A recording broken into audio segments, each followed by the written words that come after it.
rather than view these as issues that should be debated carefully and thought about carefully, the hive mind of the internet has decided that we should just attempt to ridicule these ideas out of existence and ignore them with gotcha questions like, well, what about the men's point of view?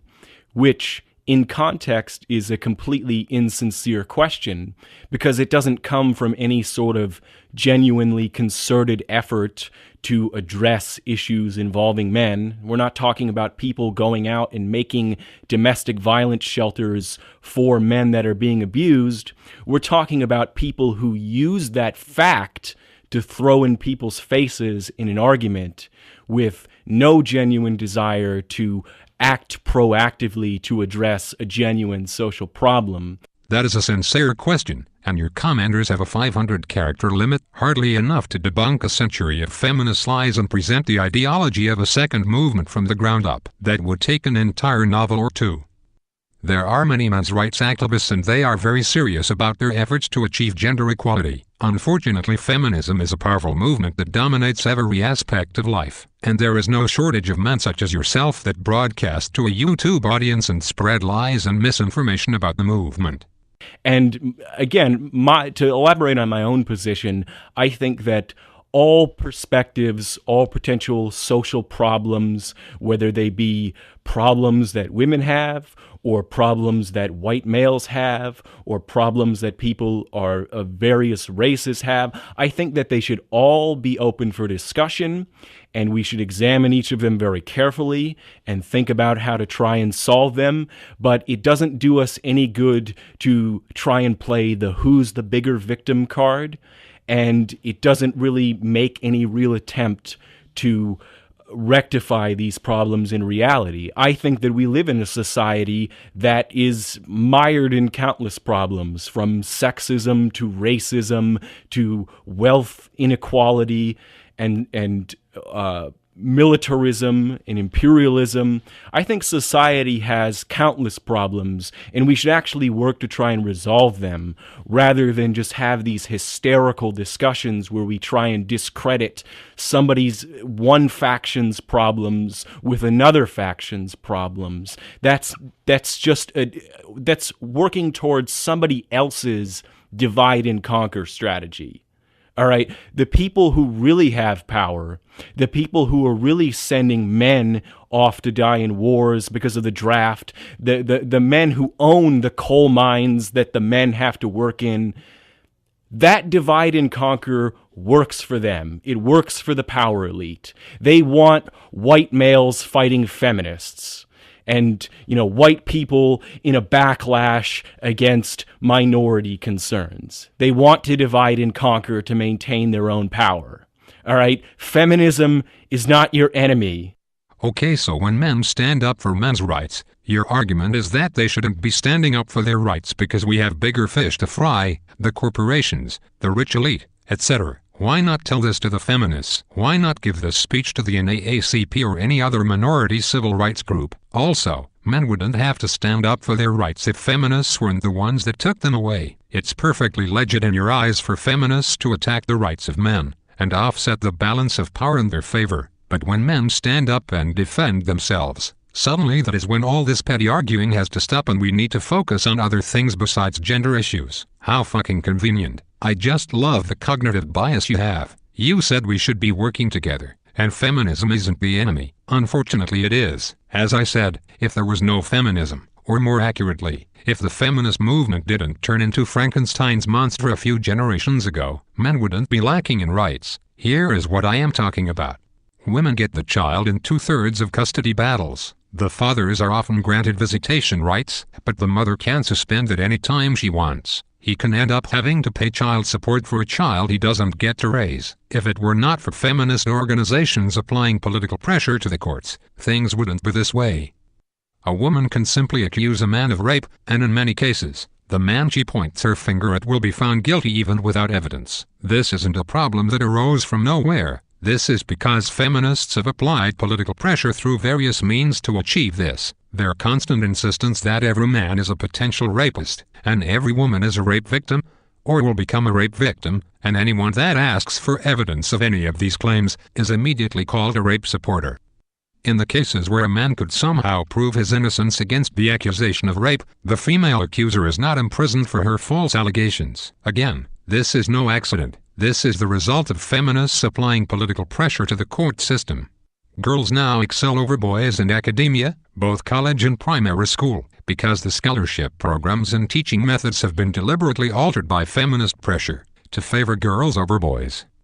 And the list just goes on and on. Don't you get it? Men are not fighting for rights that accidentally, mysteriously slipped away from them. They are fighting for the rights that feminism deliberately took away from them. We're also fighting to change our culture's perceptions of men. The fact that it is very difficult for men to get a job in daycare or early grade school, for fear he's a pedophile, is not an accidental cultural anomaly. It is the direct result of all this feminist rape hysteria and the ridiculously doctored statistics that are taught to students in women's studies. Feminism is the enemy of the male sex, and feminism doesn't care if you're black, white, Asian, Christian, Jew, rich or poor. If you have a penis, you are the bad guy. A group which is possibly the epicenter of a lot of this, or several groups I should say, which I could do an entire separate video trying to unpack these groups. There are several groups online which are essentially online misogyny groups.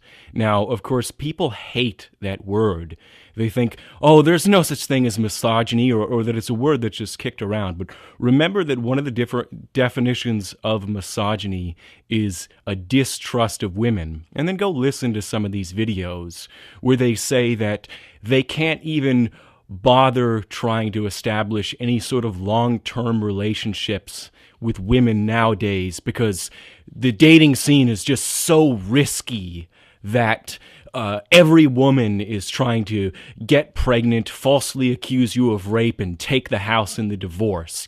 So when men's groups bring up the danger of marriage in a society where women can file a no-fault divorce and instantly take half or more of everything that man ever spent his life working for, you call this misogyny. Yet when the feminist group encourage women to use the buddy system to reduce the chances of being raped, you don't call it misandry? Interesting. Better yet, when feminist groups go out of their way to inflate rape statistics and assure women that 1 in 4 of them will be raped, and every man is a rapist when given opportunity, and they promote a rape hysteria, you don't think this is misandry? If men's rights groups were saying that 1 in 4 men will have their penises cut off in their sleep by their wives, then you'd have a case for calling them misogynists. Hey guys, it's me, Vivian Van Gogh, and today this video is going to be more serious. It's kind of like a public service announcement type thing. It's regarding the issue of rape culture and slut shaming. Now, firstly, I'd like to discuss rape culture, rape apologists, things like that. Even talking about it is just making me angry. We as a society spend a lot of time talking about how not to get raped, how not to let this happen to you. But we aren't really talking about how not to rape. We're not, of course it's good to make women aware of these things, and to that's obviously it's a good thing. You should make them aware of this, and they should be taking precautions. It's wise to do that, yes.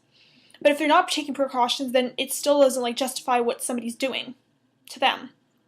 And also we should be talking to men. We should be educating them on how not to rape, why you shouldn't do it, the repercussions, the legal repercussions, the emotional repercussions, how they're fucking up their lives, they're fucking up her life. Everything is just a mess. After that one event, that one impulsive event, everything else just goes downhill. But they don't realize that. They don't think with their minds. They don't think. So they should be educated on how not to do it, why they shouldn't do it, the aftermath, all these things. There should be seminars. There should be rape victims should actually come in and talk to these guys.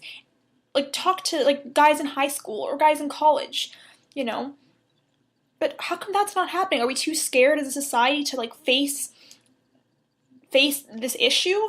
Instead, we're saying, oh, girls, don't wear short skirts. Don't. For crying out loud, the woman in that video isn't saying tell rapists not to rape. She is suggesting that rape victims need to be holding seminars to warn boys in high school that they need to avoid being rapists, stop raping, and to learn not to rape. She's not one of the evil feminists who know they're full of shit. She is one of the millions of gullible young women who have been indoctrinated into this hate movement called feminism. That was just one of many videos I could have shown. There are so many more. Tool time. You don't view this overwhelming abundance of rape culture hysteria by feminists as sexist, but if a men's group warns on the dangers of marriage, you see sexism?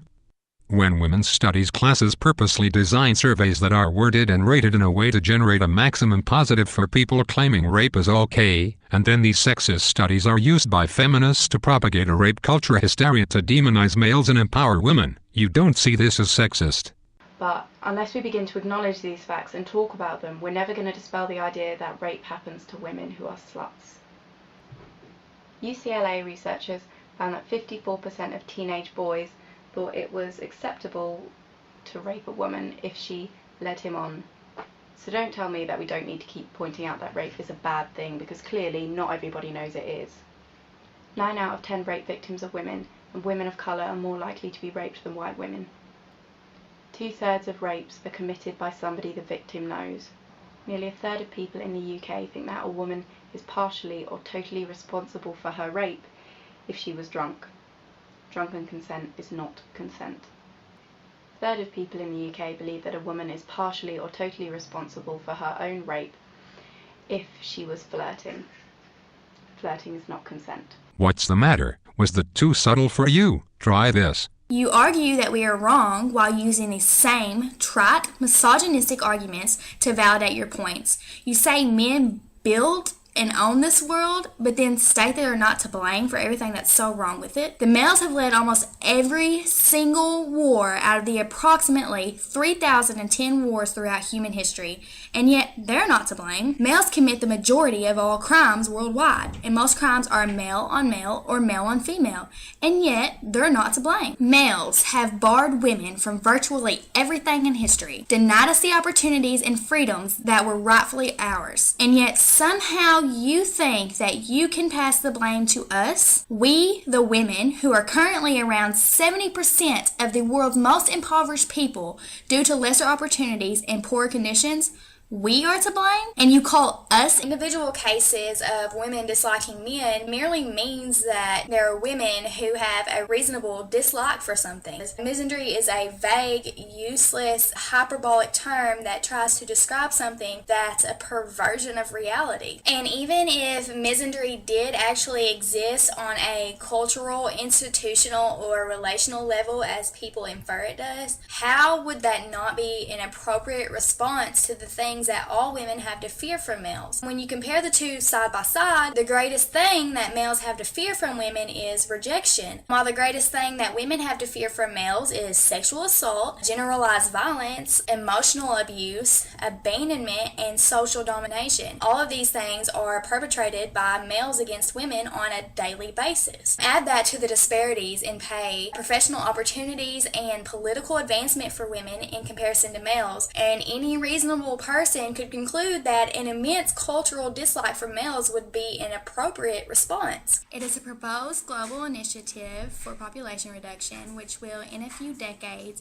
lead to a worldwide male population of roughly 1 to 10% for the purpose of peace and prosperity around the world. She is calling for a systematic depopulation of the male sex. Now, do you understand why some people say, Oh, good points.